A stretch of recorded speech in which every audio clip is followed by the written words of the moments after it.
신영복 얘기 나오면 손혜원 의원 얘기를 좀 할게요. 손혜원 의원에 대해서 제가 악감정은 없는데, 악감정은 없고 지금 뭐 나쁜 얘기하려고 하는 게 아닌 건 아닌데요. 그 더불어숲이라는 신영복의 측이 있어요.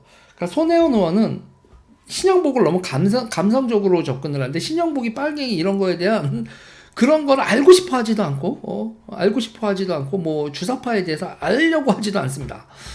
그래서 제가 생각 보면 이게 우호 대중들이구나.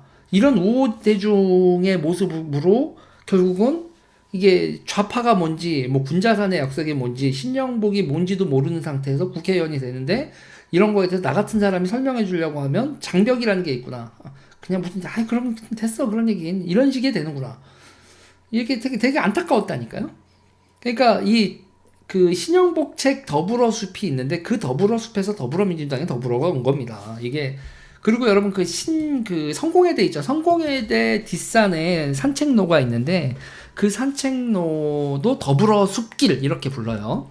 더불어숲 신영복은 여러분 통역당 전사입니다. 신영복은 통역당 전사고, 그러니까 주체사상 이론가예요. 그래서 그 사람이 쓴 책, 이거 이렇게 소개시켜드리면 이렇습니다. 이거 여러분들한테 사라고 소개시켜드리는 거 아닙니다. 이런 책이 있다. 신영복의 책 더불어숲. 이거에서 더불어민주당이 온 거고, 이 처음처럼도 여러분 여기서 온 거죠. 이 처음처럼 있죠. 그것도 이제 손혜원 의원이 네이밍하고 브랜딩 해가지고 한 거 아닙니까? 전설의 그 우리 소주 처음처럼이 저 신용복의 글씨체로 하고, 저기 신용복이 저거 하고 5천만 원 받았나? 아무튼 액수까지 내가 왜 어렴풋이 기억이 나는데 정확히는 확인해 보시고요. 확인해 주시는 분 계시면 감사한데, 아무튼 지금 즉흥적으로 나온 얘기라 제 머릿속에 있습니다. 저거 봐가 아마 5천만 원 받았을 거예요, 신용복이. 그리고 저 더불어숲은요, 더불어숲 저거 되게 웃겨요. 신용복 같은 팔자 좋은 팔자야. 저게 20개국 이상을 돌아다니고 여행을 하면서, 그러면서 이제 연대 솔리더리티 이렇게 얘기하네. 연대 사회적 연대 더불어, 이게 정말 중요하다. 연대를 더불어, 공산주의의 연대를 더불어로 이렇게 해석을 한 거죠. 그러면서 세계 여행 다니면서 우리 연대해야 된다, 연대의 미덕 뭐 이런 거를 이제 쓴 책입니다, 신영복이.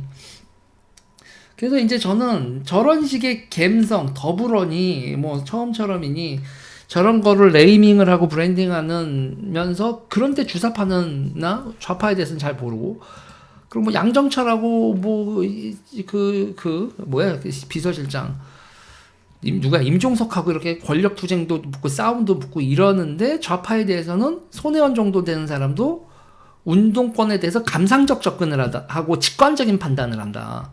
그들의 히스토리나 이런 것들이 아니라 그들의 외모, 뭐 그들이 풍기는 느낌, 신영복에 대해서도 완전히 개인적으로 만났다 뭐다 이렇게 하니까, 뭐 신영복 선생하고 뭐 존경한다 뭐 이렇게 하면 뭐 많이 아는 것 같지만, 그 사람들이 가지고 있는 세계관이라는 거에 대해서, 그들의 세계관은 여러분 종교도 그렇고 세계관도 그렇고 학습해야 되는 거거든요. 그런 세계관에 대한 학습은 전혀 안 되는 상태에서 내가 개인적 친분으로 이렇게 직관적 감상적으로 접근을 해서 주사파들한테 우호적인 돈 많이 벌고 사회적으로 성공한 손혜원, 이거 환장하는 거예요. 그런 사람들은 정말, 그래서 제가 손혜원 의원을 겪고 나서 손혜원 의원한테 운동권에 대해서 위험하다 이런 거에 대해서 설명을 하려고 하다 결국 안 됐거든요. 그러고 계속 고민을 한 거야. 손혜원 같은 사람이 주사파에 대해서 제대로, 저 정도 있는 사람들 저렇게 그냥 우호대중하고 똑같으면, 국회의원도 우호대중하고 똑같은 식견으로 가지고 있으면, 그러면 이놈의 민주당은 어떻게 작살이 날까 하면 뭐 걱정이 무지하게 되지. 그래서 여러분 그 다음에 제가 정치인 만날 때 첫 질문이, 손혜원 의원을 겪고 난 다음에 첫 질문이 그렇게 됐어요. 군자산의 약속 아냐고. 군자산의 약속 아냐고 이게 물어보는 게 정치인 만나면 첫 질문이었다니까요. 그러고 이제 정치인들이 좌파에 대해 진짜 모르는구나. 신영복과 주사파 자장에 갇혀 있구나, 민주당 사람들이. 그러면서 이제는, 그러니까 손혜원 의원도 자기가 주사파의 마중 역할을 한다는 인식 자체가 없다니까요. 내가 꽤 많이 이 대화를 해봐서 알아요. 그래서 와, 미쳐버리겠네. 이걸 어떻게 설명을 하지? 나 설명을 할 수가 없어. 남의 얘기를 그렇게 많이 들어주는 사람도 아니고, 자기 하고 싶은 얘기 많이 하는 사람이니까.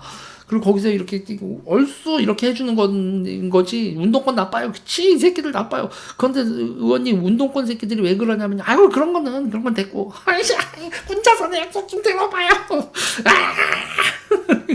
좌파 운동, 황공 운동, 물론 윤미향이 왜 문제고, 이런 거를 이론적으로, 세계관적으로 설명을 할 수가 없더라니까. 근데 난 깜짝 놀란 게, 정청래나 정봉주도 잘 몰라. 자기네들이 학생운동권이라고 얘기를 하면서 정봉주나 정청래도 이 주사파 세계관이나 이런 거에 대해서 계속 내가 야 이게 운동권 아싸들이구나. 운동권 인싸들이 절대 아니구나. 그러니까 이걸 운동권에 대해서 되게 직관적으로 돼 있는 그 정도 돼 있는 사람들이 주사파를 잘 모르고 운동권을 모르는데 그거에서 나 반일 운동하고 뭐를 하고 그거를 완전히 그 비즈니스 내지는 뭐 이런 그런 거로 하더라. 내가 그래서 기가 막힌 거야. 그래서 태양광 업자, 풍력 업자, 폐기물 업자, 재활용 업자 어떻게 좌파 나와버려서 환경운동 새끼들 그리고 이게 군자산의 약소 인간들 그리고 뭐 이석기파 이들의 비즈니스 이런 거에 대해서요. 민주당 국회의원들도 잘 몰랐었다고. 근데 내가 계속 지자체에 파고 다니면서 이걸 계속 파고 다녔어. 이거지 지금 민주당이 얼마나 주사파가 들어와 있나. 윤미향 같은 인간들한테 얼마나 가스라이팅이 당해 있고. 그래서 그때 제가 민주당 때 맞아 죽을 뻔한 게 그거. 그래서 제가 낙성대 경제연구소 가가지고 인터뷰했었던 거로 징용 문제는 이쪽에서 얘기하는 게 맞다. 그렇게 감성적으로 접근하고 이러다가 그 징용 판결 같은 거 이상하게 나면 그러면 문재인 정부가 역사에 죄 짓는 거다. 그러고 제가 이우현 박사를 만나러 갔거든요. 민족연구소 다 개 같은 소리 하고 있는 거다. 막 이렇게 했다가 그랬다가 너 민주당 나가라 이 새끼야. 그래서 이 민주당이 니네가 왜 깨시민이라면서 왜 계속 멍청한 소리들만 하느냐. 응? 진영 논리 말고 좀 봐봐라. 아무리 진영 논리로 나도 얘기를 하고 정치는 진영인데 진영의 싸움이라고 하지만 이거 저들의 비판에서 크리티컬한 포인트가 들어오면 받아들여야 우리가 살지. 이거마저 부정하고 윤미향 같은 인간하고 휘둘리면 우리 망한다고. 윤미향이 얼마나 돈에 처먹고 있는 줄 알아. 그랬더니 너 나가 이 새끼야. 나가 이 개새끼들아. 그렇게 된 거지. 조국 사태 터지고 나서 저 펀드 사기꾼들하고도 노냐 이제 민주당. 이제 깡패 주사파에 이어서 펀드 사기꾼들하고까지 노네. 니네가 우파를 왜 욕을 하는데. 우파 새끼들하고 펀드 장난질 치고 주식 장난질하고 주가 조작질 하던 새끼들을 조국이 그러고 놀고 있으면 이게 박근혜 정부가 문제 있다고 내가 지적한 게 이 새끼들 주식시장 교란하고 깡패들이랑 주식시장 교란하다고 박근혜 정부를 뭐 미쳤다고 내가 그렇게 욕을 했는데 니네가 그걸 이어받아서 똑같이 얘기를 하고 있냐? 그 박근혜 정부 행정관급에서 놀던 건데 니네는 지금 민정수석이 놀고 앉아있냐? 미친 것들아. 비서실장하고 막 그러고 욕을 막 무지막지하게 막 해댔지. 그러다 쫓겨났지. 진짜 쫓겨났는데 그러고 나서 그거였어요. 그래서 제가 얘기를 했지만 그래서 누구라고는 얘기하지 못하지만 딱 나와서 완전히 민주당에서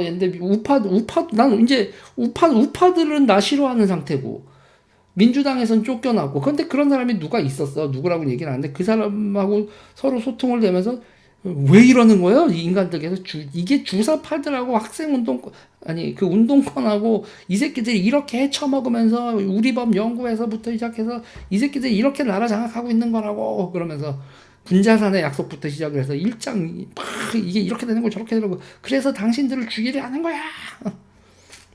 그랬죠. 에휴, 이 얘기를 세상 밖으로 못한다 진짜.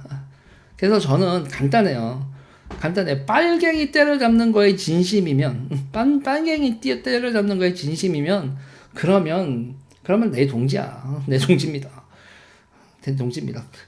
이준석이도 목숨 걸고 그렇게 했으면 내가 끝까지 옹호를 했을 거야. 준석이 여러분이 빨갱이들하고 싸울 의지가 있는 건데 이준석은 절대로 목숨 걸고 싸우진 않아. 스타일리시하게 싸우려고 그러지. 지금 한동훈, 윤석열은 지면은 좌파 애들한테 죽거든요. 근데 이준석은 총선 져도 좌파 애들이 안 죽여. 자기네들의 깊은 곳으로 쿡 칼 들고 찾아오는 인간이 아니니까. 그래서 제가 유승민이고 뭐 오세훈이고 이준석이고 이런 사람들에 대해서 X자를 긋는 이유가 당신들은 진짜 권력 투쟁이 아니라 패션 권력 투쟁을 한다. 그냥 선 것만 바라보고 있고 사회가 어떻게 저들에게 장악되고 있고 시스템이 벌어지는 거에 대한 저항을 하지 않지 않냐. 그거예요. 그래서 저는 윤석열 한동훈한테 그리고 이 머가리 빠진 우파들을 되게 싫어하는 거고 머가리 빠진 우파들 정말 싫어하는 거고 빨갱이 그래서 제가 그런 거예요. 999 뭐고 저한테 그렇게 몰리는 게 저한테 좋을 건 없는데도 제가 태극기 부대 여러분이 훨씬 더 난 사람들이라고 빨갱이 잡는 거에 진심 있잖아요. 지금 이게 라스트맨 스탠딩 같은 거라니까요. 지금 국정원 국정원 여러분 이제 끝나. 이제 법으로 돼 있어서 시간 지나면 끝나고 그거 법 바꾼다고 다시 만드는 거 어려워요. 한번 망가진 거. 요번 총선 무너지면 국정원 없어지는 거고. 그리고 윤석열 대통령이 새로운 빨갱이들과의 시작이 돼야지 이게 새로운 이게 빨갱이랑 싸운 마지막 사람이 될 수 있다니까 윤석열이 무너지면. 그래서 나는 이준석이고 안철수고 기타 등등은 절대 용납할 수 없는 거야. 무슨 니네가 장권을 잡아. 니네 빨갱이들에 대해서 모르고 빨갱이랑 싸울 마음도 없잖아 이것들아. 정규제고 뭐고 다 그래서 당신들은 우파가 바로 서야 되고 어쩌고 저쩌고 하지만 빨갱이들하고 칼 들고 싸우질 않잖아. 윤석열 한동훈은 지금 여기 이 싸움에서 빨갱이들한테 지면은 사지가 찢어 죽게 되는 상황인데, 응? 정규재 대표 지금 정권 쟤네들한테 넘어간다고 정규재 대표가 사지가 찢어져요? 아니잖아. 이준석 정권 넘어간다고 사지가 찢어져? 아니거든. 그러니까 정권 넘어가도 우파의 헤게모니를 잡는 게 더 중요하거든. 빨갱이 세상이 되건 말건. 그런 사람들은 난 진짜 꼴 보기 싫은 거야. 그런 식의 투쟁은. 그리고 지지자들이 왜 그 오래된 우파 사람들을 왜 사람들이 아니라 왜 새롭게 온 나나 윤석열 한동훈 이런 사람들이 대중들한테 근데 지지를 받는 게 뭐예요? 여러분들이 진짜 오래간만에 보는 거거든. 목숨 걸고 빨갱이들이랑 싸우는 사람들을 우파에서 목숨 걸고 빨갱이랑 싸우는 인간이 어디 있었어? 없잖아요. 그래서 저는 그냥 요번에 이제 보면서 안철수 뭐 이준석 오세훈 뭐 유승민 뭐 나경원 정규재 뭐 기타 등등 이런 분들 요번에 이렇게 하는 거 보고 윤석열 잡아먹겠다고 난리를 치는 사람들 보고 그러면 당신들이 윤석열 끝난 자리에서 칼 들고 싸울래? 이거로만 할 거 아니야? 이거로만 스타일리시하게 폼 다 벗어 던지고 지면 나 모가지 달아난다 나 감방 간다 이런 싸움 할 거야? 안 할 거잖아. 왜들 그러는 거야 도대체.